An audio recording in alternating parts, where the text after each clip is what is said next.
Well, good evening, everyone. Bonsoir à tous et bienvenue. J'ai une annonce technique pour vous. Il y a des récepteurs pour ceux qui voudront écouter l'interprétation.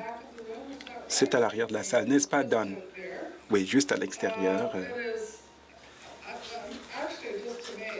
Je suis vraiment étonné par l'affluence ce soir. Ça ne devrait pas m'étonner parce que notre invité est très distingué, mais c'est toujours merveilleux de voir qu'on a salle comble et de voir un groupe si diversifié et de savoir qu'il y en a qui sont venus non seulement d'Ottawa, mais de loin pour entendre notre conférencier invité et pour participer à notre conférence. Je suis Barbara McDougall, je suis la présidente du conseil d'administration du Centre de recherche pour le développement international. Et comme vous l'avez peut-être entendu, cette année, le CRDI célèbre son 40e anniversaire. Nous avons été créés en 1970 et depuis lors, nous avons progressé sans arrêt dans le domaine dont nous parlons ce soir. Mais lorsqu'on a été créé avec le CRDI, alors le moment a été particulièrement favorable parce que la loi annonçant la création du CRDI en 1970 a été adoptée à l'unanimité. On ne peut espérer un meilleur appui. Et évidemment, c'était un événement unique sur la colline parlementaire. Même aujourd'hui, mais le CRDI méritait ce vote de confiance à l'époque et le mérite toujours aujourd'hui parce que ce centre a poursuivi son mandat de favoriser la recherche pour le développement avec vigueur et imagination. Nos projets et nos œuvres ont été bien reçus à travers la planète.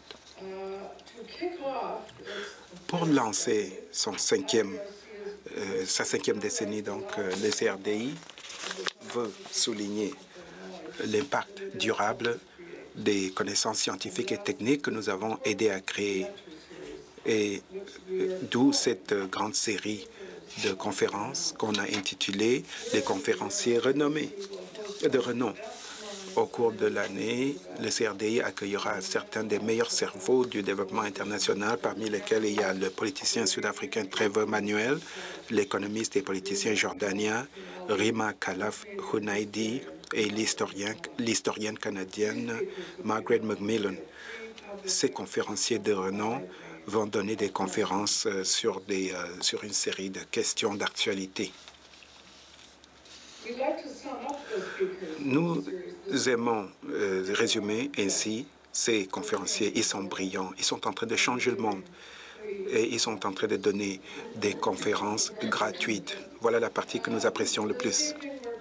Ce soir, nous allons présenter la première conférence dans la série et comme il se doit, ce sujet couvre toute l'histoire du CRDI. Lorsque notre organisation a été créée, le monde se préoccupait et craignait la menace de la famine et le CRDI a donc décidé de focaliser surtout sur la recherche en agriculture pour éloigner la faim. Au cours des années 70, le CRDI a aidé à lancer le groupe de consultation sur la recherche en agriculture, entre autres réseaux de recherche dédiés à des questions telles que les semences et les récoltes, la sélection des semences. Aujourd'hui, le CRDI poursuit sa focalisation sur l'agriculture en réponse à la crise alimentaire. Le CRDI et l'ARDI ont conjointement lancé le fonds de recherche sur la sécurité alimentaire pour étudier des questions telles que la résilience des semences et la valeur nutritive des cultures et les maladies infectieuses connexes.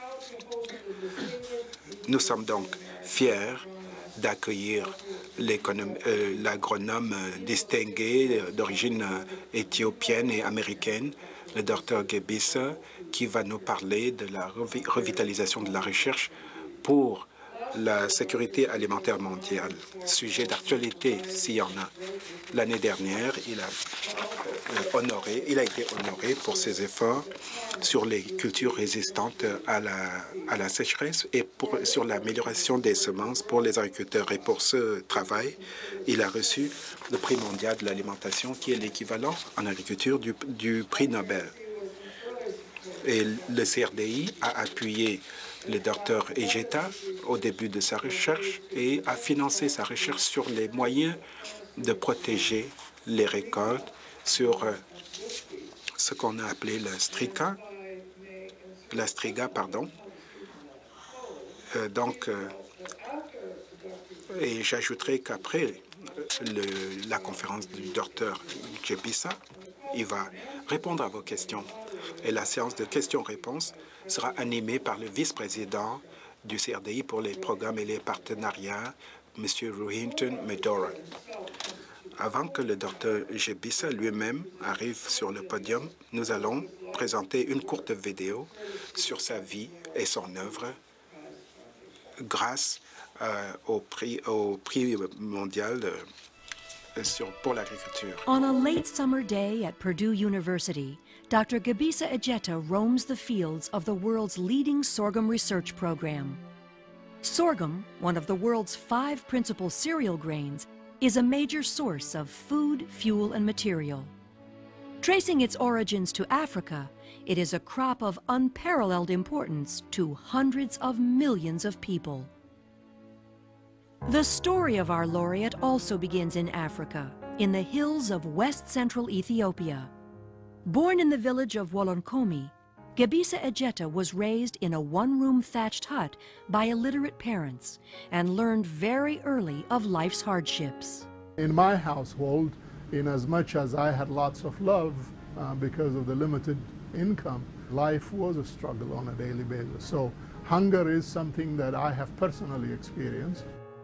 Gebisa's mother, Motu Ayano, was determined that her son would have a different future.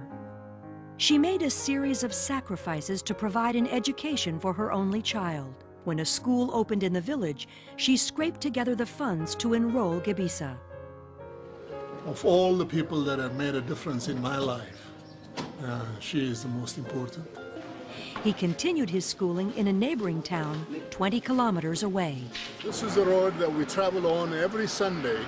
And we first walk about 15 kilometers, and the last 5 kilometers is really a killer road because from here on is all the way uphill, all the way to the school. Finishing 8th grade at the top of his class, Gebisa was selected to study at Jimma Agricultural and Technical School, where he graduated with distinction. He then entered Alamaya College. He excelled not only in the classroom, but on the basketball court as well, eventually earning a position on the Ethiopian national team. He intended to study agricultural engineering until a meeting with the head of the plant sciences department, Brahani Gebrakidan, changed his plans. He had just come back after completing his PhD at University of Minnesota.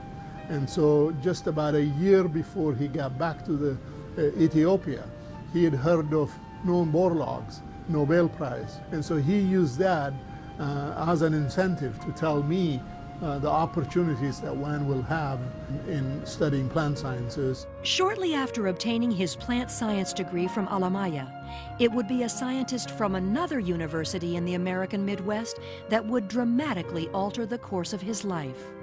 Purdue professor and noted sorghum researcher John Axtell was collecting sorghum species throughout Ethiopia when Gebisa was invited to join him. Dr. Axtell was so impressed with the young man that he offered him a place in his graduate program. Gebisa accepted and in 1974 enrolled at Purdue. As his research continued there, political unrest was breaking out back home. And there was a civil war in the country in several directions, and I was advised not to return to Ethiopia. Despite the warnings, Gebisa returned briefly in 1976 to marry his wife, Senait. The two would go on to raise 5 children together, but would not return to their homeland for another 2 decades. After completing his doctorate in 1978, he was offered a position heading ICRISAT's sorghum breeding program in Sudan. It was here he would achieve his first major breakthrough. Within 5 years, Dr. Ejeta had developed Africa's first sorghum hybrid, a drought-tolerant variety able to withstand Sudan's drylands. While the hybrid, dubbed Hajin Dura 1, showed tremendous potential for increasing yields, Dr. Ejeta knew that to effect real change, he would have to persuade local farmers of the seed's value. The demonstrated superior qualities of Hajin Dura 1 led to wide acceptance by farmers and yield increases of up to 150%.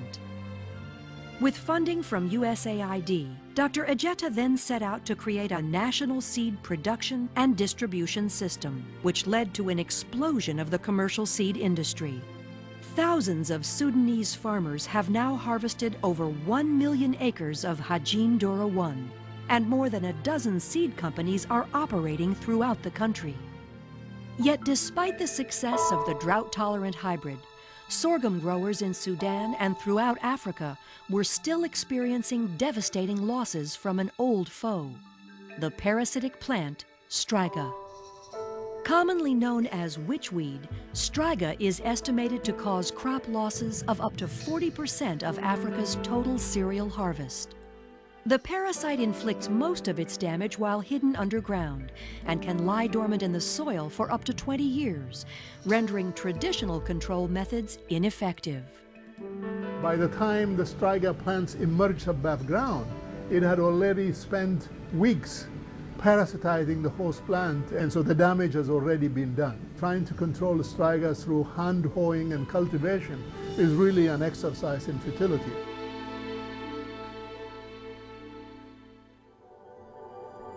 When Ejeta returned to Purdue to accept a faculty research position, he was determined to battle this scourge. Working with his colleague, Larry Butler, Dr. Ejeta devised a novel approach to unravel the complex biochemical relationship between the parasitic weed and the host sorghum plants. By breaking it down to simple components, the components of germination, hostorial production, attachment of the rootlets, and then subsequent stages of defense responses that are being generated. Being able to examine those separately, we were able to break down this complex problem into individual components that are attackable then one by one. After 9 years, Drs. Ejeta and Butler developed the world's first Striga-resistant sorghum. Despite the magnitude of the scientific achievement, Dr. Ejeta knew it wasn't enough. The varieties had to reach African farmers. In 1994, working with USAID and World Vision, Drs. Ejeta and Butler produced 8 tons of Striga-resistant seed for 12 African countries. They organized farmer education workshops and trained agronomists on management and distribution. The improved Striga-resistant cultivars produced dramatic results, increasing yields by as much as 4 times over local varieties. In 2003, Dr. Ejeta established an integrated Striga management project in Ethiopia, Eritrea, and Tanzania that emphasized combining the new varieties with water conservation and fertilization. Working with leaders and farmers across sub-Saharan Africa and educational institutions in the U.S. and abroad, Dr. Ejeta has strengthened agricultural networks and personally trained a new generation of scientists. His accomplishments have inspired countless others throughout Africa, especially in his native country. On a recent visit to his village in Ethiopia, the man who was once a national hero on the hardwood was hailed as a returning hero of humanity by hundreds of well-wishers. The fact that someone from that village had gotten to be recognized on a global scale, and that their small village was being put on a map, so to speak, they really took that with a great sense of pride. Dr. Ejeta's journey has taken him from the humblest of beginnings to the pinnacle of acclaim. This year, the World Food Prize is awarded to a man whose work is not confined to a single field, but covers several. From the science of plant genetics to the creation of thriving local markets, to the training of farmers in new agricultural techniques. His scientific discoveries have been revolutionary, but he has also served as a voice of the poor, working tirelessly to ensure that the benefits of his breakthroughs reach those who need them most. His dedication to that purpose has dramatically improved millions of lives throughout Africa and has earned Gebisa Ejeta the 2009 World Food Prize.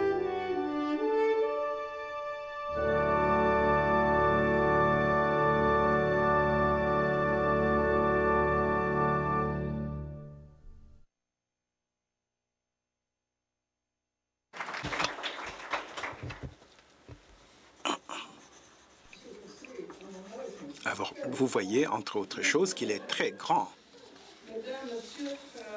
Je voudrais maintenant présenter Dr. Gebisa Ejeta.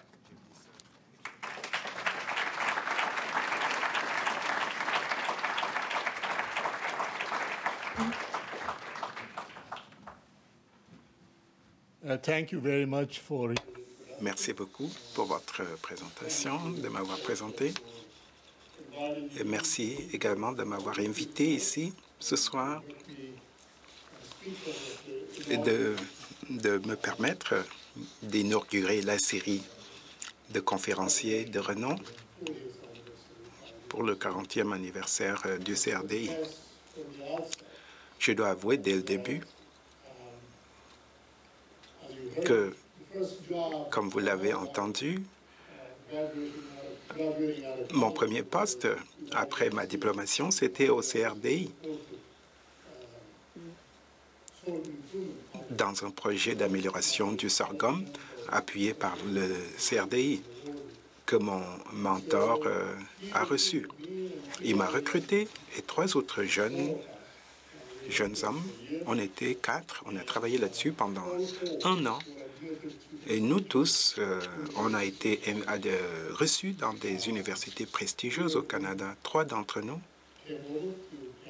sont venus au Canada et comme vous l'avez indiqué dans la vidéo, une rencontre fortuite m'a attiré à l'université Purdue et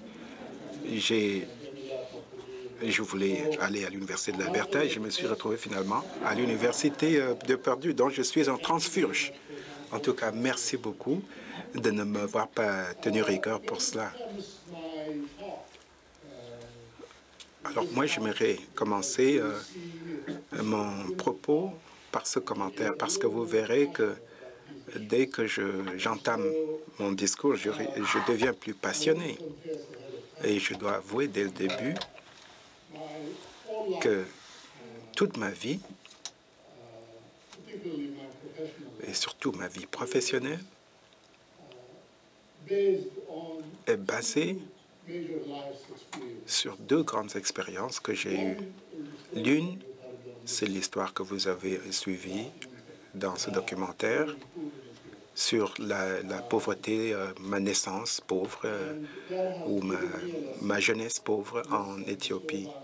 Cela m'a enseigné une leçon si précieuse que moi je suis resté fidèle à la cause de l'utilisation des compétences et du savoir que j'ai obtenu pour servir l'humanité. Donc, bien longtemps avant que quiconque me connaisse, moi j'ai essayé de vivre cette vie-là. Et deuxièmement, le genre d'éducation que j'ai reçu a commencé par le secondaire et le lycée et l'université. Moi, je suis passé par les collèges d'agriculture et surtout à travers le concept du modèle de la gestion de la terre. C'est l'idée d'éduquer des jeunes hommes et des jeunes femmes pour que ces jeunes puissent se servir de leur éducation pour faire de la recherche ou participer à ce qu'on appelle la fonction tripartite du système agricole, à savoir éduquer, faire de la recherche et amener les résultats de la recherche dans les communautés qui en ont le plus grand besoin. Cette leçon m'a été donc inculqué pendant toute mon éducation. Donc, dans les recherches scientifiques que j'ai menées et avec dans les résultats que j'ai obtenus, j'ai essayé de rester fidèle à cela. Donc, ma carrière professionnelle et mon dévouement et ma détermination sont basés sur ces deux expériences marquantes. Donc, si je deviens un peu plus passionné pendant ma conférence, je voudrais que vous m'excusiez, puisque vous comprenez d'où cela vient. Comme on l'a dit, le titre de ma conférence s'appelle « La revitalisation de la recherche agricole pour plus de sécurité alimentaire planétaire ». Presque tout le monde touche de près ou de loin à l'agriculture, ou presque tout le monde qui a étudié l'agriculture au Canada ou aux États-Unis reconnaîtrait que les avancées dans l'agriculture au Canada et aux États-Unis ont contribué à l'édification de l'économie, faisant de l'agriculture en Amérique du Nord au XXe siècle une grande réussite. Aux États-Unis, on croit que la loi de 1862 a été la genèse de cette grande expérience agricole, parce que cette législation avait la vision que les universités ont adoptée, qui a poussé donc les universités à adopter cette approche tripartite comme maillon essentiel d'un développement basé sur la science. On prévoyait que ces universités donnent à des segments de la société une éducation opportune qui serait utile dans la vie quotidienne. Au Canada, une division pareille du travail entre les trois fonctions a été conçue, même si c'était différent. Cependant, le concept profond basé sur le fait qu'il fallait éduquer la prochaine génération a appuyé la génération de nouvelles connaissances et de technologies et la vulgarisation de ces résultats de recherche.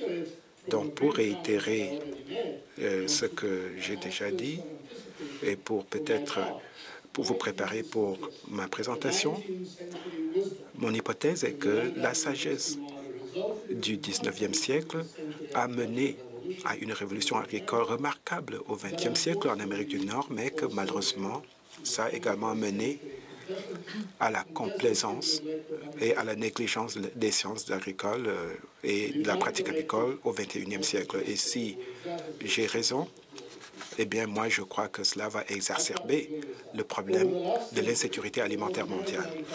Au cours du dernier siècle, le secteur agricole en Amérique du Nord a fait l'envie du monde, et ça s'est répandu en Europe. Et ensemble, les gens du monde libre sont devenus habitués à un approvisionnement bon marché en aliments. Comme vous le savez, cette révolution a été le résultat de la découverte des espèces hybrides, ainsi que par la technologie hybride du maïs qui a donné naissance à l'industrie et aux industries connexes de services partenaires. En d'autres mots, c'était l'émergence d'un modèle réussi de partenariat public-privé. En dehors du modèle du monde développé, la réussite en agriculture a donc mené à la révolution verte, ce qui a transformé du tout de la famine à la prospérité beaucoup de pays.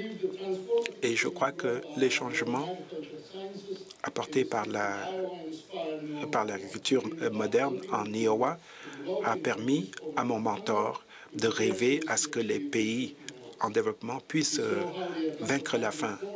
Il a mené des initiatives privées dans le maïs hybride,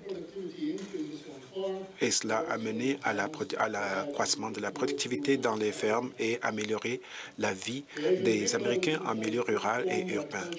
Et la révolution verte a poussé cette expérience dans des pays tels que l'Indonésie, le Mexique, la Malaisie, entre autres.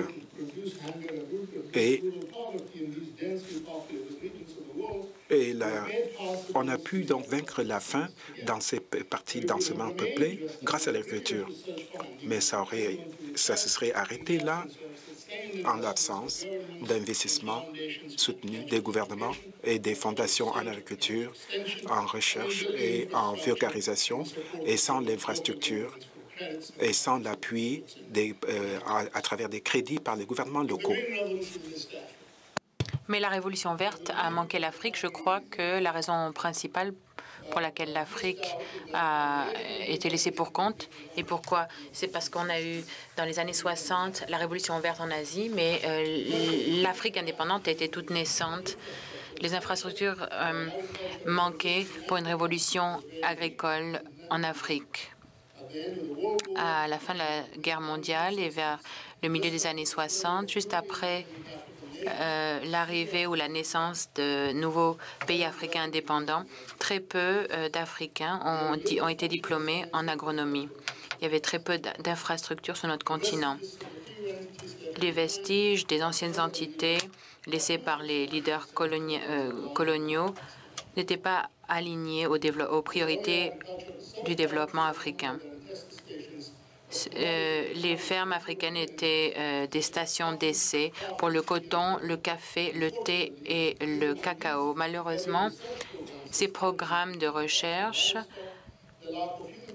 manquaient de capacité humaine et donc la recherche, l'étendue de la recherche est très limitée. De plus, les découvertes des récoltes découvertes lors de la Révolution verte ont été surtout faites dans le blé, mais le millet, le maïs, la cassava, c'était vraiment les cultures souches ou de base pour l'Afrique.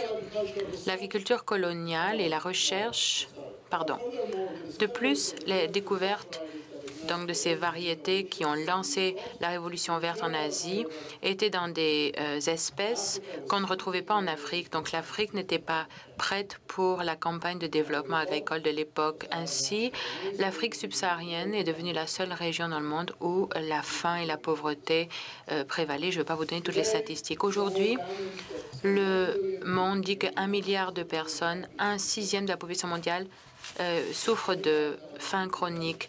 20 000 personnes meurent chaque jour de malnutrition. Malheureusement, pour ce milliard de personnes très pauvres, toute crise alimentaire est un problème chronique permanent. Ce n'est pas une situation temporaire dont on peut sortir lorsque la reprise économique est en cours ou quand le prix du pétrole baisse. La faim, c'est une question morale et ça limite le potentiel des personnes, des communautés et des pays pour plusieurs générations et ça vient miner tout autre effort et investissement pour le développement pour et par les pays en voie de développement. L'instabilité des pauvres et des riches peut être compromise par cette pauvreté et cette faim mondiale. Malheureusement, les faits demeurent que les percées de la science agronomique dans les pays développés a mené à la complaisance et la négligence.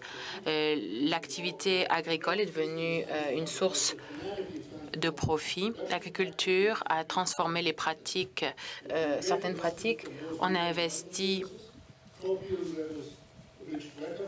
les rendements ont atteint des sommets jamais atteints et malheureusement, le résultat, c'est que la société a commencé à prendre l'agriculture, à tenir l'agriculture pour acquis.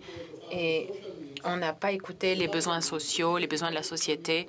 On n'a pas cherché à assurer le financement de la recherche agricole. Et ce qui est assez intéressant, le secteur privé dans les pays riches investissait beaucoup en agriculture, surtout dans le domaine de la biotechnologie, en se concentrant sur le contrôle des insectes et des herbes et des mauvaises herbes. Dans les pays en voie de développement, même si la faim prévalait encore et la pauvreté rurale était en plein développement, le déclin du financement s'est ressenti. La baisse de l'aide étrangère a abouti à des investissements diminuant. Malheureusement, la production excédentaire du monde en voie de développement a été perçue comme une solution de la pénurie et l'aide alimentaire est devenue le plus gros instrument d'intervention pour résoudre le problème de pénurie alimentaire dans les pays en voie de développement. Je reconnais l'importance de l'aide alimentaire. Ça permet d'épargner des vies, de sauver des vies, mais on ne parle pas aussi des retombées à long terme. Donc, c'est ainsi que la science agricole est devenue un peu une victime de sa propre réussite. Le déclin du financement public ici et à l'étranger a mené à de moins en moins d'interventions scientifiques pour promouvoir l'agriculture. Il s'agissait de résoudre les problèmes plus immédiats des ressources et de l'environnement. On sait que la faim et la pauvreté déclinent lorsque l'éducation ou l'investissement permettent aux agriculteurs d'être plus productifs. Ça s'est produit en Europe, en Amérique du Nord, au milieu du XXIe siècle, ensuite au Japon et ensuite dans les terres irriguées en Asie pendant la Révolution verte vers la deuxième moitié du XXe siècle.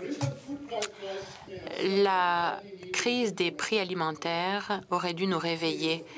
Une série de percées ont mené à cela. Les chocs ont peut-être été déclenchés par l'entente sur le changement climatique, disant que le réchauffement va se poursuivre et si on ne fait rien, ça pourrait mettre en péril des millions de personnes dans les pays les plus pauvres d'ici 2020. Les problèmes dus au changement climatique, donc qui vont faire empirer les problèmes de pénurie alimentaire, c'est surtout le cas en Afrique subsaharienne et en Asie. La pression est de plus en plus forte sur les terres et cela met un frein au développement. La récession économique, les prix grandissants des énergies, le coût des intrants de l'agriculture, les engrais, les insecticides et les pesticides augmentent. Les agriculteurs du monde développé ont pu travailler sur le problème puisque le crédit était toujours disponible, mais les petits agriculteurs dans les pays en voie de développement n'ont pas pu répondre au problème. Ils n'ont pas pu accroître leur production. Ainsi, la crise des prix alimentaires de 2008 nous a montré que la pénurie alimentaire pouvait détruire les vies aux quatre coins du monde. On s'est rendu compte que on n'était pas à l'abri comme on le pensait. Les familles des États-Unis et d'Europe de l'Ouest ont ressenti les effets comme les familles des pays en voie de développement. Il est devenu évident que sans équilibre entre l'offre et la demande, à laquelle nous étions habitués, la volatilité des prix mettrait en péril la sécurité alimentaire du monde entier. Pour éviter une crise ou un désastre, je crois qu'il faut revitaliser la recherche en agriculture. C'est vrai pour les systèmes nationaux de recherche agricole des pays en voie de développement, les centres de recherche internationaux qui appuient le NARS, mais aussi l'infrastructure publique et privée qui répond aux besoins du monde en voie de développement, y compris les économies les plus affluentes comme le Canada et les États-Unis. Il faut investir dans la recherche agricole, mais récemment, l'investissement a diminué. Les institutions des pays en voie de développement ont diminué de 75% leurs investissements au début des années 80. Le soutien américain pour le réseau des centres internationaux responsables pour l'innovation dans le système de production agricole ont diminué d'à peu près 47%. Et le financement pour la recherche collaborative entre les Américains et des pays en voie de développement ont diminué de 55%. Donc, vous pouvez sûrement trouver des chiffres assez semblables, applicables à la situation canadienne et à l'aide canadienne ici et à l'étranger. En 2009, je crois qu'une confluence d'idées a émergé et qu'on demandait de mettre fin à la complaisance et on demandait à revitaliser la recherche agricole. Il fallait se concentrer sur l'allègement de la faim et parmi les premières voies, c'est un rapport excellent qui est sorti, publié par le Chicago Council for Global Affairs. Et c'est des arguments convaincants disant qu'il fallait augmenter l'aide pour l'éducation agricole, la recherche aux États-Unis et à l'étranger. Il fallait aider la recherche à différents niveaux, dans les institutions nationales, les programmes nationaux dans les pays en voie de développement et dans les centres de recherche internationaux. La deuxième grande initiative, assez positive, c'est une nouvelle loi américaine qui vise à réorienter l'aide américaine pour cibler la pauvreté et la faim, pour contrer la crise alimentaire à l'horizon. Comme vous le savez, en juillet 2009, le sommet du G8, les leaders se sont engagés à investir plus de 20 milliards pour appuyer des initiatives pour la sécurité alimentaire. Ils ont établi des principes, notamment une démarche basée sur des plans nationaux, une coordination internationale, l'implication d'institutions multinationales qui s'engageaient à prendre des engagements tangibles. Au Canada, le Canada est parmi les leaders d'investissement dans les pays en voie de développement. Les pays ont reçu de l'aide des États-Unis et du Canada en aide technique, le renforcement des capacités humaines, le renforcement institutionnel, les efforts pour développer les institutions dans différents programmes communautaires. Malheureusement, USAID, l'ACDI et le CRDI ont diminué leur portefeuille au cours des dernières décennies, à un moment où les besoins étaient en pleine croissance. Donc, la résurgence de ces intérêts visant à investir plus de ressources, même dans les pays en voie de développement, développement de l'aide internationale pour renforcer ses capacités, est un investissement tout à fait opportun. J'aimerais vous passer... le renforcement des institutions a été vraiment fait par le CRDI bien avant les programmes d'aide technique que je vous ai mentionnés. Le CRDI était un pionnier dans les programmes d'aide technique. Ça permettait aux programmes d'investir dans les programmes de développement agricole. J'ai été exposée à ce modèle en tant que jeune diplômée et quand je suis arrivée sur le marché du travail. Le premier emploi que j'ai occupé, c'était dans le cadre d'un projet parrainé par le CRDI à mon université en Éthiopie. Le modèle du CRDI était basé sur... il fallait trouver les meilleurs talents locaux, leur donner des ressources, du mentorat et les encourager et leur dire de résoudre certains problèmes en matière de recherche et développement.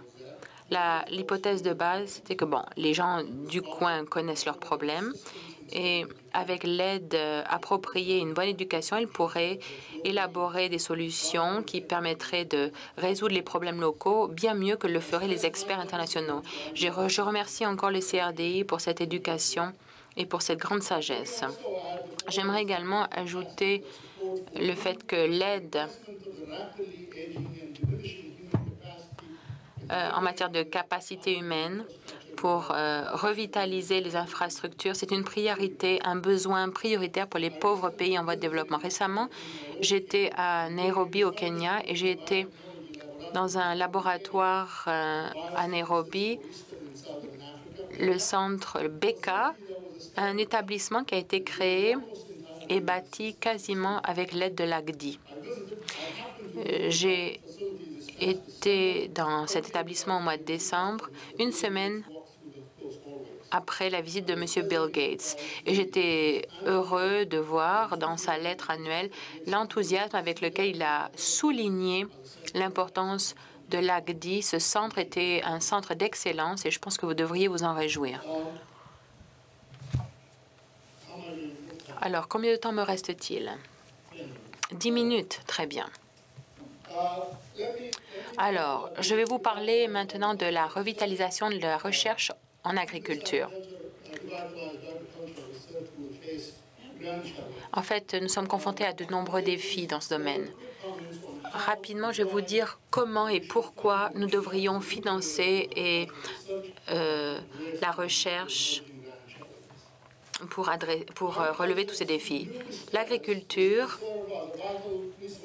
est une ressource vitale pour la viabilité des civilisations humaines et pour la stabilité de la paix et de la prospérité dans le monde. Ça permet aux sciences agricoles de faire fond sur des réussites passées. La science et la technologie doivent continuer à évoluer si on veut être capable de répondre ou de relever les défis émergents. Il va sans dire qu'il faut continuer à investir dans les sciences. C'est essentiel pour une société.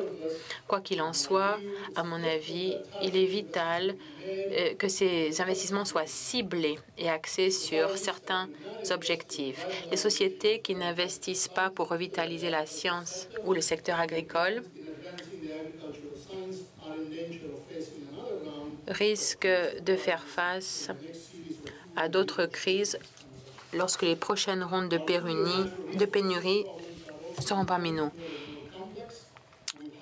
Les choses sont de plus en plus complexes et ont de plus en plus de ramifications. Les solutions à ces problèmes vont nécessiter de notre part d'élaborer des perspectives mondiales qui vont tenir compte de l'opinion des experts scientifiques. La complexité de l'intérieur, c'est les nouveaux défis, la diversité d'outils nécessaires. J'aimerais vous énumérer un petit peu la liste. J'ai le temps de les énumérer un par un. D'abord, la question de la population, la production alimentaire et les ressources naturelles. Donc, tout ce nœud. Ensuite, l'agriculture et le changement climatique. Troisièmement, l'agriculture et l'énergie. Quatrièmement, la crise mondiale de l'eau. Cinquième point qui pourrait poser problème, c'est comment définir un partenariat public-privé dans la recherche et le développement agricole. La thèse que je suis en train de développer, la façon dont j'aborde ce problème, je me dis que, bon, on a eu du mal à résoudre les problèmes de la faim et de la pauvreté dans les pays en voie de développement. Et nous avons rencontré des réussites, mais nous avons échoué. On peut énumérer toutes sortes de choses pour illustrer tout cela. Mais maintenant, en plus des défis que nous avons déjà eus, il y a de nouvelles dimensions qui s'ajoutent à cela, de grands enjeux. L'eau, les pénuries en eau, les demandes en énergie, les pressions démographiques sur les ressources naturelles, le changement climatique en particulier.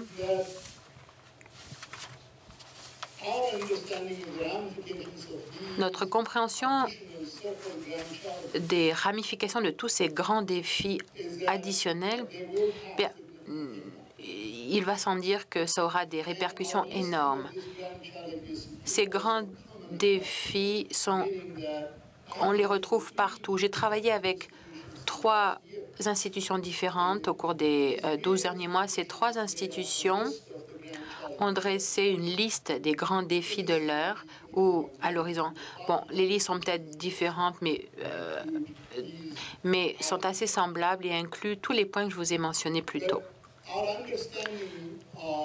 La façon dont nous comprenons les modèles de prévision des changements climatiques, la nature des demandes en énergie, les pénuries, les pressions dues à notre utilisation, notre consommation aussi des énergies ou des ressources d'énergie renouvelables. Tout cela, ça a des conséquences énormes. Il faut voir aussi comment tous ces défis vont affecter l'agriculture.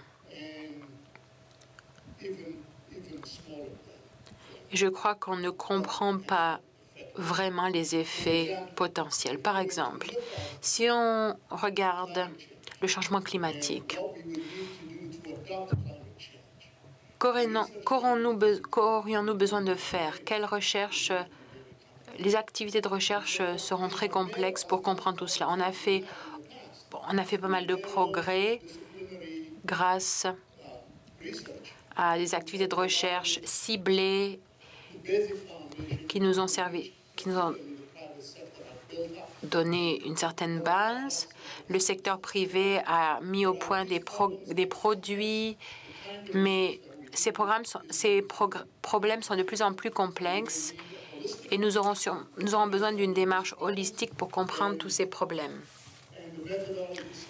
Les méthodes, les outils de recherche n'ont pas encore été mis au point. Donc, ce qui me fait dire qu'on devrait commencer, on ferait mieux de commencer bientôt, de manière à ce que quand ces problèmes vont se poser dans 50, 60 ou 100 ans, au moins nous aurons les outils, la capacité humaine, le savoir-faire pour les résoudre. Donc, en retour, ces investissements doivent se faire dès aujourd'hui et pas à mi-chemin. Je vais vous donner quelques exemples pour illustrer ce dont je vous parle. La population mondiale avoisine les 6 milliards et devrait augmenter pour atteindre 9 ou 10 milliards d'ici 2050. La population de certaines des régions les plus pauvres, comme l'Afrique subsaharienne, devrait plus que doubler. La FAO et l'ONU nous ont dit que l'Afrique devrait tripler sa production alimentaire d'ici 2050 pour pouvoir nourrir la population africaine qui, d'ici là, aura atteint 2 milliards. La production alimentaire mondiale devrait donc doubler d'ici 10 ou 15 ans. De plus, cette augmentation de la production alimentaire ne sera réalisable que par l'expansion verticale et par une utilisation plus judicieuse des intrants chimiques pour ne pas aggraver l'érosion des ressources naturelles.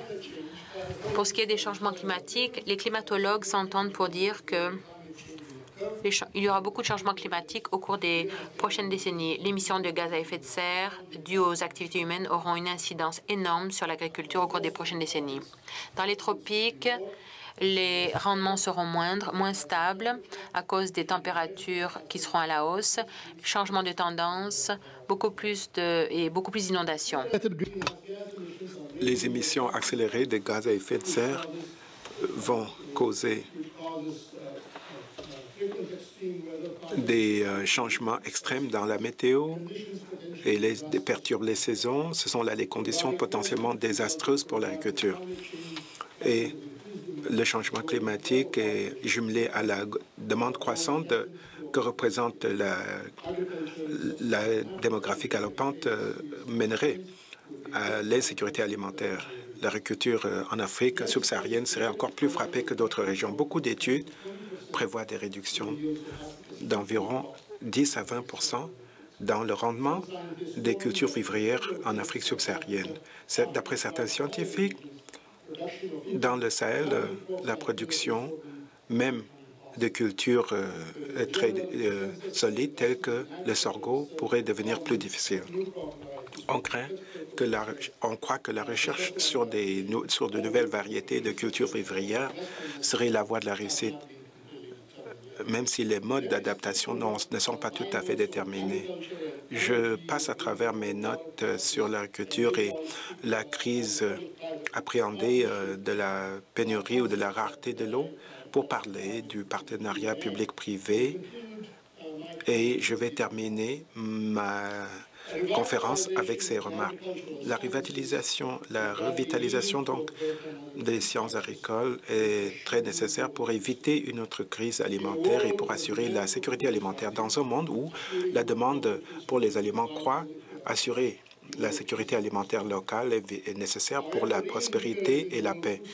Mais cela nécessiterait beaucoup d'engagements sur le plan planétaire. Parmi ces engagements, il faut le renouvellement de l'appui pour l'agriculture scientifique, la protection de l'environnement, et il faut plus qu'un changement dans le cadre fédéral qui appuie la recherche agricole.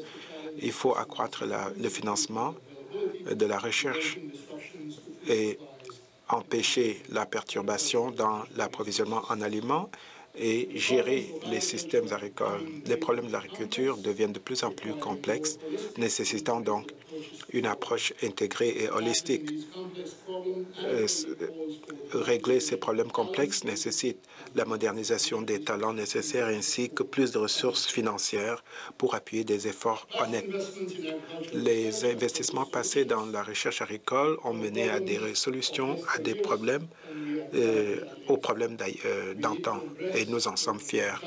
Mais nous devons accepter les nouveaux défis avec des cadres talentueux qui sont mobilisés et motivés pour s'attaquer à ces nouveaux problèmes.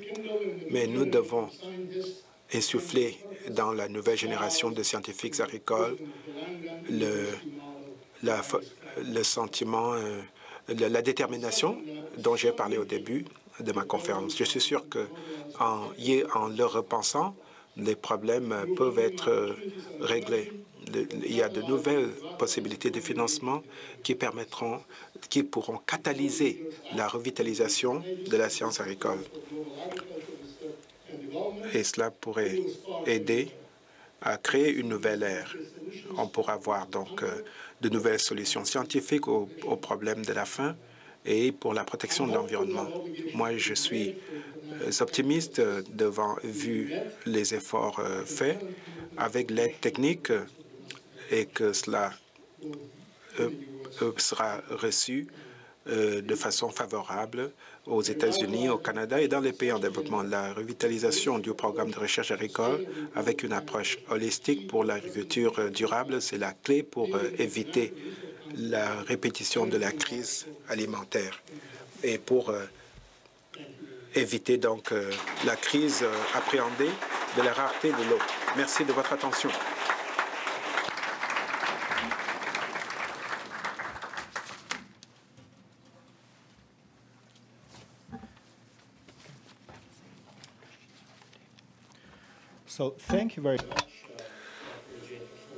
Merci beaucoup, Dr. Ejeta, pour ce tour d'horizon sur l'agriculture, l'histoire et le développement et de nous avoir rappelé de façon si saisissante du rôle de la recherche et des investissements durables à long terme peuvent jouer dans la recherche des solutions que nous espérons, mais que nous n'avons pas tout à fait obtenues encore. Le Dr. Ejeta a gentiment accepté de répondre à vos questions. Nous avons à peu près 15 minutes pour cela. S'il vous plaît, présentez-vous devant un micro, déclinez votre nom et dites-nous votre organisation d'origine. Et je dois vous alerter d'après cette note que cet événement est web diffusé en direct et que c'est enregistré également pour rediffusion sur Internet. Donc, vos paroles et votre image paraîtront sur le web. Je ne sais pas si cela est censé vous encourager ou vous décourager, mais c'est ainsi. Commençons par vous. Je suis Andrew Wenham et je suis analyste à Agriculture et Agroalimentaire Canada. Je m'intéresse beaucoup à votre opinion, surtout en ce qui a trait à la biotechnologie et aux cultures vivrières génétiquement modifiées. Vous avez parlé éloquemment plutôt du besoin de réinvestir en agriculture et je me demandais ce que vous pensez particulièrement de la capacité de la biotechnologie d'être une réponse à ces questions. Et de plus, moi, je voudrais savoir si vous croyez que ce discours entourant les nouvelles technologies dans les pays développés, des fois controversés, comme on le voit dans beaucoup de pays de l'Union européenne, croyez-vous que cela va nuire à la volonté d'investir dans la recherche axée sur les problèmes des pays en développement?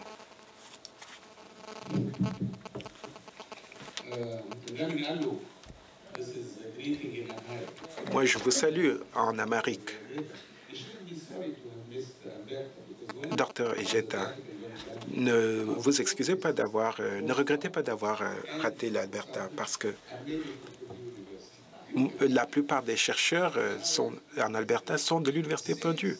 Bon, depuis les années 60, la première décennie du développement, Robert McNamara, qui était le président de la Banque mondiale, après avoir été secrétaire à la Défense aux États-Unis, a focalisé sur l'élimination de la pauvreté. Pendant 30 ans, il a été président. Pendant 10 ans, il était président pendant de 61 à 71. Et tout ce qu'il voulait, c'est éliminer la pauvreté à travers la culture. Et cela a persisté pendant des années. Et puis, après, on a eu les ajustements structurels et on a mis fin à tout cela. Mais lorsqu'on s'assoit avec les décideurs et les politiciens, ils nous disent que l'agriculture a pris beaucoup d'argent. Croyez-vous qu'une organisation telle que la FAO est bien gérée? La FAO, à qui on a confié cette mission? Je vous pose cette question.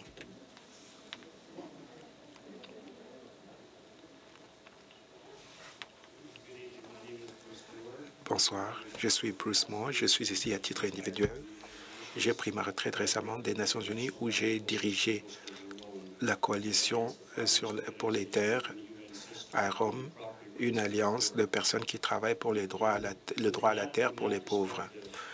De ce point de vue, je respecte entièrement l'importance de la recherche en agriculture et j'ajouterai que c'est nécessaire, mais que ce n'est pas nécessairement une condition suffisante pour éliminer la pauvreté et la faim. D'après mon expérience, les intérêts établis souvent s'approprient les avantages de l'agriculture et de l'investissement rural.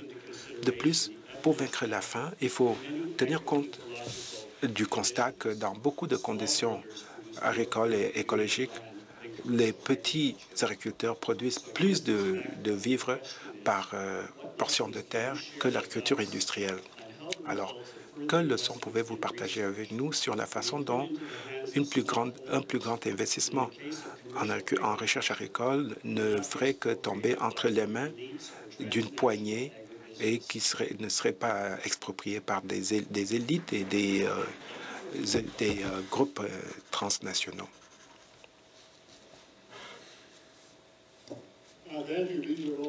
Merci. Ce sont là d'excellentes questions. Permettez-moi d'essayer de répondre à la question sur la biotechnologie d'abord.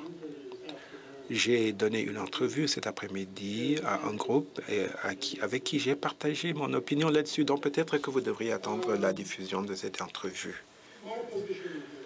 Mon point de vue est que je pense vraiment que le débat sur la biotechnologie a été déplacé. Ça a été un débat déplacé. C'est un débat, c'est un gâchis, ce débat. Parce que ça crée un fossé inutile entre les partisans de la technologie et ceux qui n'ont que faire de la technologie. Mais au contraire, ce que j'espère qu'on aura maintenant, c'est plutôt un argument en faveur de la science.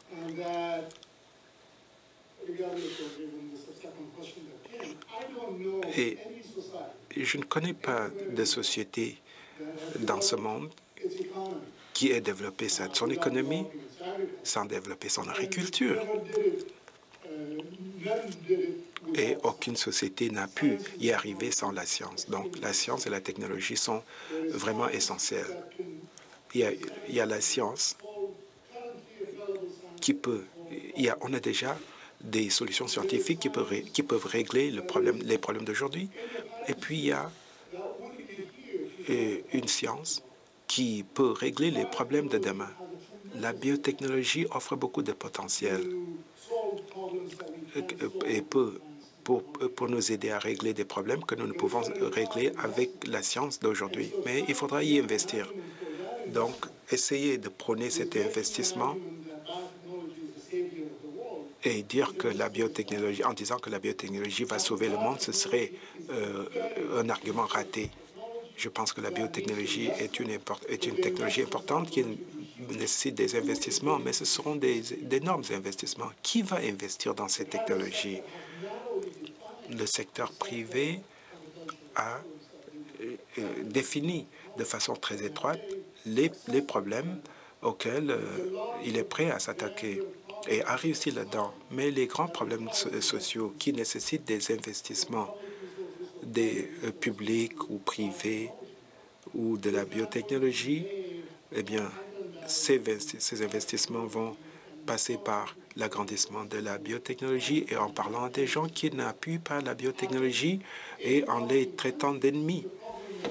Dans les pays en développement, le problème qu'on a, c'est qu'aucune de nos communautés en Afrique n'a développé une culture qui pousse à se tourner vers la science pour des solutions à nos problèmes. Voilà ce que nous devons promouvoir. Si ces communautés obtenaient leurs solutions initiales de la science, lorsque cette technologie est disponible, ces communautés pourraient commencer à prôner l'investissement en biotechnologie pour que les problèmes plus difficiles puissent être réglés ainsi. Donc, moi, j'ai été vraiment fâché à cause de ces débats entourant la biotechnologie parce que ça a divisé des communautés entre l'Amérique du Nord, l'Europe, l'Afrique et le reste du monde. Et il y a également cette conséquence connexe, à savoir que si seulement l'Afrique se développait et adoptait la biotechnologie, tous ces problèmes se régleraient. Cela n'est pas vrai non plus.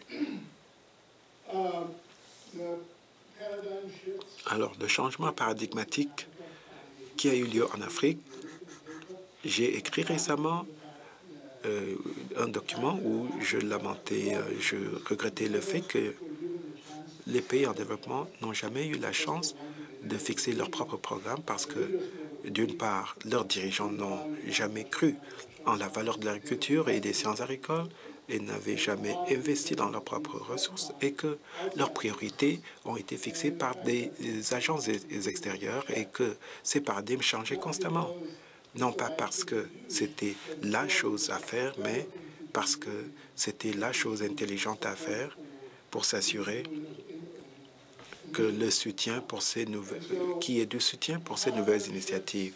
Donc, les virages paradigmatiques qui ont eu lieu dans beaucoup de nos programmes de développement ont vraiment,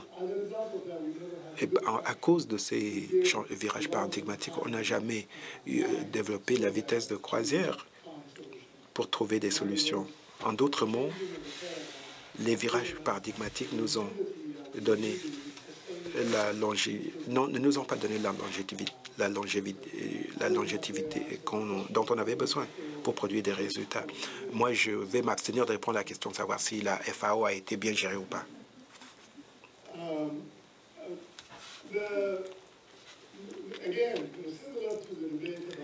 Bon, tout comme dans le débat sur la biotechnologie, le débat sur l'agriculture industrielle et l'agriculture de subsistance et le secteur privé, les multinationales.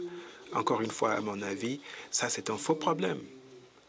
Je m'excuse d'être aussi autoritaire, mais ça, c'est juste mon opinion à moi. La raison étant qu'encore une fois, je pense qu'il n'y a pas de substitut à la science. Il faut rendre la science disponible et il faut rendre la technologie disponible pour transformer les vies des gens. Il n'y a pas d'autre solution que de bâtir la capacité, l'infrastructure de ces pays pour leur permettre de recourir à la science pour régler leurs problèmes.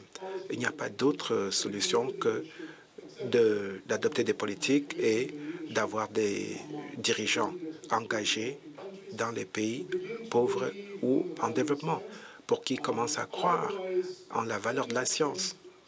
Sinon, toute tentative de dire que des sociétés traditionnelles et particulièrement africaines peuvent régler leurs problèmes sans ces interventions basées sur la science, moi, je n'y crois pas du tout. Je suis sûr que ce n'est pas ce que vous suggérez, mais je pense que les multinationales, ça c'est une dimension que je peux prendre pour faire une comparaison avec l'expérience que j'ai vécue, où le secteur privé était en fait artisanal au Canada et aux États-Unis. Je ne pense pas que l'agriculture en Amérique du Nord se serait développée sans l'intervention de ce secteur privé. Cela veut dire que les complexes agro-industriels qui ont été créés ont créé des incitatifs énormes qui ont encouragé l'adoption de l'approche scientifique. Les multinationales d'aujourd'hui sont mue par tout un autre paradigme. Et ça appartient à des actionnaires qui attendent des profits demain. Et par conséquent, ces multinationales sont moins portées à investir aujourd'hui pour faire des profits demain. Les multinationales qui ont développé l'agriculture canadienne et américaine, que je connais mieux, c'était des initiatives communautaires qui ont bâti des communautés parce que si la communauté se portait bien, ces compagnies ou ces organisations savaient qu'elles se porteraient mieux également. Donc, suite à l'achat de beaucoup de compagnies par des multinationales, je connais les compagnies qui produisent des semences très bien. On a perdu donc le contact avec la communauté. Cela dit, je ne peux penser à un pays en développement qui puisse devenir une entreprise prospère où les agriculteurs produisent plus qu'ils ne consomment pour avoir donc des excédents qui permettent de scolariser leurs enfants et d'investir dans la communauté, sans compter sur un secteur privé qui fonctionne bien. Donc, moi, je suis très enthousiaste lorsqu'il s'agit du secteur privé, mais il faut que ce secteur privé soit sensible aux besoins de la communauté. Alors, prenons les 4 questions au micro et puis on vous reviendra pour un dernier tour de réponse. Bonjour, je suis Sami Hunawi, professeur adjoint à l'Université Carleton. Je ne suis pas dans ce domaine. Moi, je suis dans le domaine des technologies de l'information et des communications. En général, il y a toujours ce malentendu dans l'innovation, en technologie et en recherche. La recherche devance toujours la technologie et la technologie veut faire la recherche aujourd'hui. Je ne suis pas sûr de ce qui est de la situation en agriculture, mais je suis sûr que vous avez dû vivre cela parce que vous l'avez effleuré en répondant à la dernière question. Mais le dilemme dans les technologies de l'information et des communications, c'est que la recherche devance toujours la technologie, sauf que le secteur privé mène largement en ce qui concerne la technologie. Vous avez mentionné que cela a été résolu en agriculture et que les pays en développement au Canada ainsi qu'aux États-Unis. Comment faire cela dans les pays en développement? Il y aura un problème. Et il faut se pencher sur ce problème parce que les technologies d'aujourd'hui, la technologie c'est aujourd'hui, mais la recherche c'est pour demain. Merci. Yeah, my name is Raoul. Raoul Ponce, professeur adjoint à l'Université Trent, programme des études environnementales, département des géographies à Peterborough. Je suis mexicain de naissance et en tant qu'étudiant mexicain en agronomie, j'ai été témoin de la dernière partie de la Révolution verte et ce que ça a fait à la campagne, aux campagnes au Mexique. Ce que ça a créé, c'est-à-dire que ça a amélioré les semences ou les engrais, les fertilisants, le clivage. Et on a commencé en contrepartie à une révolution rouge, fin des années 60, début des années 70, pour contrer tout ce que ça avait engendré. Une des hypothèses de base de cette révolution verte, c'était au moins la façon dont ça a été mis en œuvre au Mexique vers la ville de Mexico. On a oublié, c'est devenu une démarche descendante. On a complètement oublié les savoirs indigènes. Le Mexique est très riche en connaissances indigènes. Ça remonte aux époques pré-hispaniques. Les Mayas, les Toltecs ont mis au point bien des techniques agricoles à l'époque qui ont été complètement oubliés par la Révolution verte. Ils n'ont pas été intégrés dans ce cycle. Donc, il y a eu un clivage entre les riches et les pauvres, les agriculteurs riches ou les pauvres qui étaient pauvres, mais qui avaient beaucoup de connaissances et qui auraient pu engendrer une grande productivité sur de petites parcelles. Je sais que, bon, vous l'avez dit, nous sommes confrontés un nexus, une grande complexité de problèmes en raison des changements climatiques, sécurité alimentaire, la pénurie en eau. Donc, ma question est la suivante. Comment est-ce qu'on peut éviter? Bon, admettons qu'on ait des gens qui nous écoutent et qu'on ait suffisamment de fonds pour la recherche agricole. Comment est-ce qu'on peut éviter les erreurs déjà commises par la Révolution verte, puisqu'elle était descendante, une démarche descendante?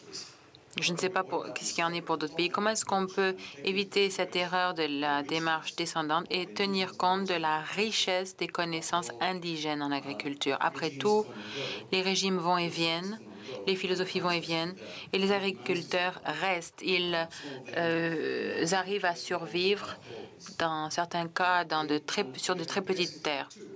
Il y a aussi une autre complexité qui s'ajoute à cela. Les défis environnementaux auxquels nous sommes confrontés. Donc, pourriez-vous nous dire quel genre de système d'éducation serait bon pour relever ou pour résoudre les problèmes qui s'annoncent d'ici 20, 30 ou 40 ans? Bonsoir, je m'appelle Samena. Je travaille pour le gouvernement du Canada, mais je suis ici en tant qu'individu. Merci beaucoup pour cette magnifique présentation. Je suis très fière de vous. J'ai quelques questions à vous poser. À mon avis, un des plus grands défis pour l'agriculture et la réforme agraire, c'est que bien des pays africains, je ne veux pas parler des pays asiatiques, je voudrais juste parler de l'Afrique aujourd'hui. Eh bien, ils ne considèrent pas l'agriculture comme un agenda pour le développement. Si je vous donne la Chine, si je vous prends l'exemple de la Chine, en dépit du communisme, depuis 1949, ils ont réussi à nourrir 1,3 milliard de personnes sans faire grand-chose, parce que la réforme agraire et l'agriculture étaient au centre de l'agenda du gouvernement. Bon, il y en a qui disent que c'est parce qu'ils sont communistes, mais si vous allez en Afrique, particulièrement en Afrique subsaharienne, vous verrez que bien des pays préfèrent investir dans la recherche pour la défense que dans la recherche pour l'agriculture. Dans de telles situations, comment est-ce qu'on peut s'attendre à une révolution verte en Afrique, notamment en Afrique subsaharienne, et dans bien des pays dans l'Est africain? C'est un grand défi. Tant que ces gouvernements en Afrique ne font pas de l'Afrique un axe essentiel de leur programme, que ce soit, même si le CRDI nous aide, même si l'ACDI nous aide, on ne pourra jamais atteindre des résultats tangibles. Et c'est ça un défi, le défi auquel l'Afrique est confrontée. Je m'appelle Paul Slomp. Je suis ici en tant qu'analyste, en tant qu'agriculteur, mais aussi en tant que personne qui a travaillé avec des gens sur la frontière entre la Zambie et le Malawi. Ma question est la suivante. Avec quel mécanisme est-ce qu'on peut établir les priorités pour la recherche en agriculture? Je vous pose cette question parce que j'étais à une conférence la fin de semaine dernière à Guelph, la Guelph Organics Conference. Il était très clair à cette conférence que les agriculteurs biologiques au Canada et en Amérique du Nord sont tellement avancés par rapport à la recherche. Les pratiques de ces agriculteurs biologiques viennent d'autres agriculteurs. Ils se servent de méthodes scientifiques, mais ne se basent pas sur la recherche. À votre avis, comment devrait-on déterminer ce sur quoi on fait de la recherche et ce sur quoi on ne devrait pas faire de recherche? La première question, la distinction entre la recherche et la technologie. C'est une question qui me tient à cœur. On a eu une discussion cet après-midi là-dessus. On a abordé ce sujet. Vous avez tout à fait raison. Même en agriculture, il y a des résultats qui doivent se convertir en produits, en technologies qui pourront faire une différence dans la vie des gens, des agriculteurs, et pas simplement des agriculteurs, mais des gens en général. C'est pour ça que j'ai mentionné le secteur privé. Le secteur privé qui se sert du motif des profits pour prendre les résultats de la recherche, pour en faire des produits qui bénéficieront aux agriculteurs. Mais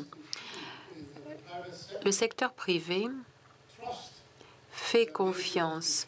Il pense que la confiance établie avec les communautés agricoles est très importante. Si l'agriculteur bénéficie de tout cela, le secteur privé pourra en bénéficier. On ne peut vendre des semences à un agriculteur que si ces semences sont bonnes. Dans les pays en voie de développement, on a un problème. Il y a de mauvaises infrastructures, de mauvaises institutions. Mais vous savez, comme moi, peut-être, que les institutions les plus faibles sont celles du secteur privé. En plus, les services, toutes les agences de ces pays n'ont pas les capacités nécessaires pour offrir les services aux populations. Il y a des pays qui ont investi dans ces institutions. Mon propre pays en est un bon exemple. On a formé 65 000 personnes, et pourtant la structure est absente. On ne peut pas, ensuite, avec ces services, offrir les produits annoncés. Je suis membre du conseil scientifique du Centre international de recherche et je me suis demandé comment est-ce qu'on pouvait coordonner ce mouvement.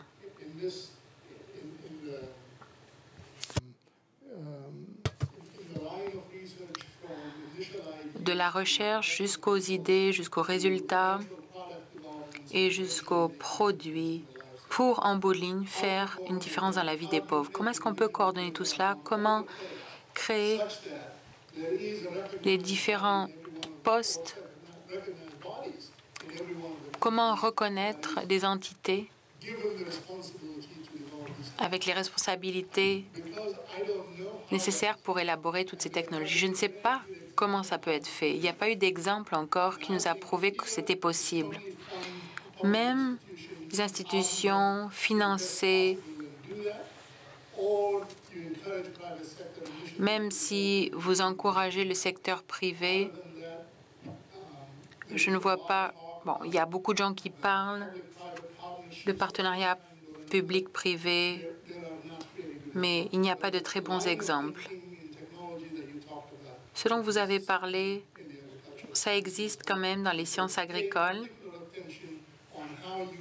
Il faut voir comment est-ce qu'on peut convertir les résultats de la recherche en produits et technologies dont on peut se servir dans la pratique. C'est une idée essentielle qu'il faut explorer. Merci pour votre question. La polarisation des effets de la révolution verte. Comment mettre en œuvre les connaissances locales en tant que... Bon, j'ai grandi dans les communautés rurales. J'ai beaucoup de respect, je dois dire, pour le savoir, les connaissances indigènes. Je vais vous donner un exemple. À l'Université Purdue, nous avons fait de la recherche, ou avant même que j'arrive, on faisait déjà de la recherche. Les résultats ont été publiés. Il y avait 2 étudiants africains qui disaient que ça avait déjà été pratiqué par les communautés africaines depuis longtemps. Donc, il y a beaucoup de connaissances, de savoir, mais bon, le truc, c'est de faire en sorte que la communauté des chercheurs puisse mieux comprendre cette base de connaissances et de savoir indigènes et ensuite inclure cela dans l'agenda ou le programme de recherche. Moi, je pense pas que l'agriculteur lui seul sait ce qu'il faut. Il faut absolument, en même temps, utiliser le savoir indigène, mais utiliser aussi les connaissances scientifiques.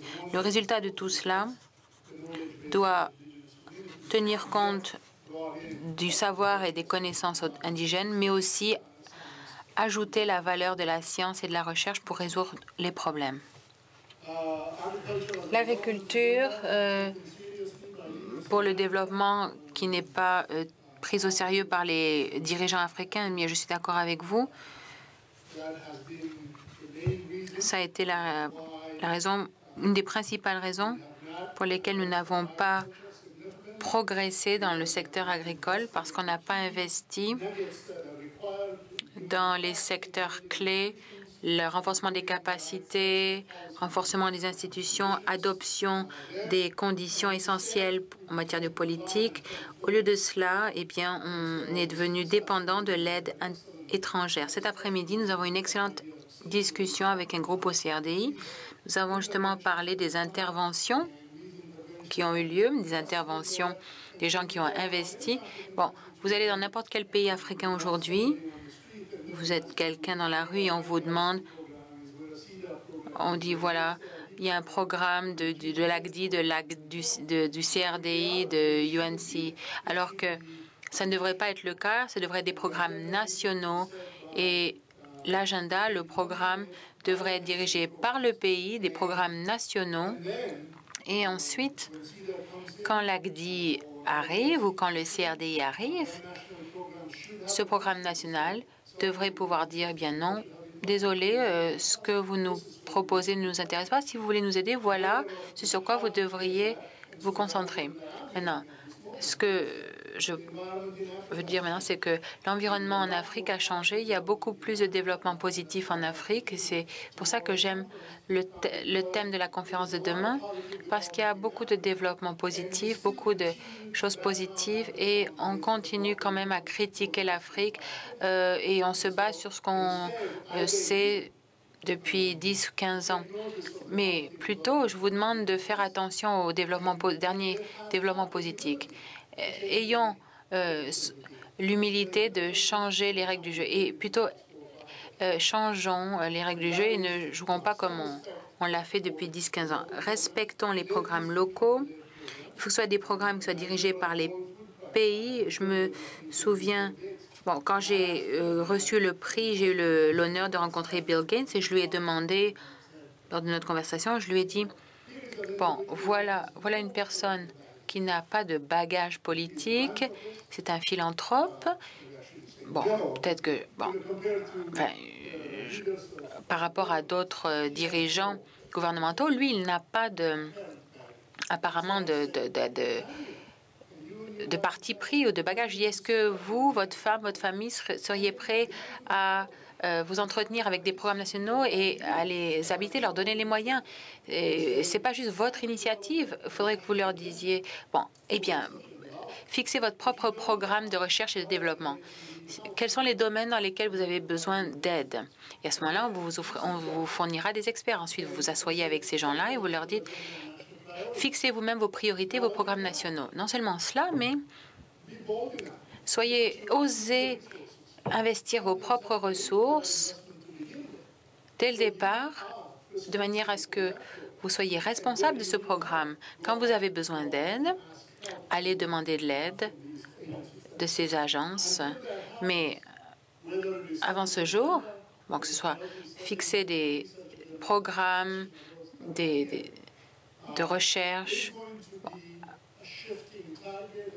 Sinon, les choses vont changer en fonction du climat ou du bon vouloir des agences, des bailleurs de fonds. La seule façon de progresser, la seule façon d'avoir un véritable développement durable en Afrique, eh bien, c'est de faire en sorte que ces pays s'attaquent aux véritables enjeux. Il faut investir, il faut habiliter leurs propres ressortissants, leur propre population. Je ne veux pas digresser, mais j'ai présenté un témoignage devant le comité du Sénat sur les relations étrangères en mars dernier et je n'ai pas su comment m'exprimer et je ne sais pas si je les ai insultés, mais je leur ai dit que moi j'associe ce programme d'aide technique et beaucoup de cadres et d'agences externes qui viennent donner des conseils à ces pays sur les changements nécessaires. J'associe cela aux recommandations sur le gain de poids qu'on reçoit, parce qu'il y a tellement d'ONG qui parcourent les pays. Beaucoup ont de bonnes intentions, mais imaginez le nombre d'ONG, d'agences de développement des pays étrangers qui sillonnent ces pays. Comment s'attendre à pouvoir orchestrer tout cela pour opérer un changement logique? J'ai comparé cela à ces compagnies d'amaigrissement qui offrent des services d'amaigrissement ou des conseils d'amaigrissement. Beaucoup de ces compagnies sont bonnes, mais il y en a qui sont vraiment nulles. Mais dans chacune de ces compagnies, il y a quelque chose qui marcherait. Mais pour beaucoup de ces compagnies, beaucoup de choses ne marchent pas quand il faut maigrir. Mais éventuellement, quant à savoir si vous allez faire des changements durables, ça dépendra de vous. Ça dépendra de votre capacité d'adopter ces conseils, d'accepter ces conseils, de changer de régime d'alimentation et de faire des exercices régulièrement. Il en va de même pour l'aide au développement. Les mêmes personnes peuvent venir vous donner des conseils, mais la seule façon d'opérer un changement durable sur le terrain, c'est d'habiliter vos citoyens et de leur permettre d'assumer les problèmes. Et nous devons faire cela. Je m'excuse de m'être éloigné du sujet.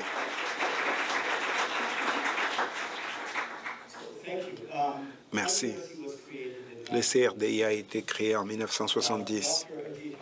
Le Dr Ejeta a reçu sa première subvention du CRDI en 1973. Donc nous sommes vraiment ravis et nous nous sentons privilégiés d'avoir quelqu'un qui représente et qui couvre l'ère du CRDI et qui est l'incarnation également de son éthique et qui ouvre cette série de conférenciers de prestige. Merci beaucoup pour cela. Bon, je ne m'arrête pas là. Après vous avoir exploité toute la journée, le Dr Ejeta a mentionné la conférence de demain qui s'intitule « La nouvelle frontière africaine ». La technologie, l'innovation et la prospérité. Et ça, c'est co-parrainé par le ministère des Affaires étrangères au Château Laurier. Accepté de participer à une conférence demain vendredi à l'hôtel Château Laurier sous le thème « La nouvelle frontière de l'Afrique, innovation, technologie et prospérité ».